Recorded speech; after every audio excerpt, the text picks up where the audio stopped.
Okay, here it is. This is a new DG pipe going on a 2008 Grizzly 700.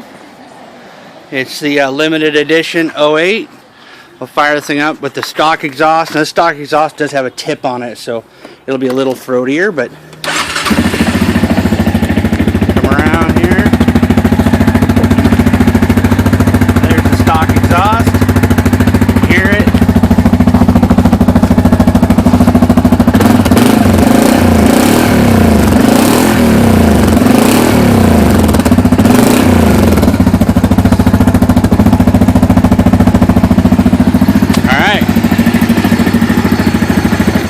Now we're going to turn it off and put the new pipe on.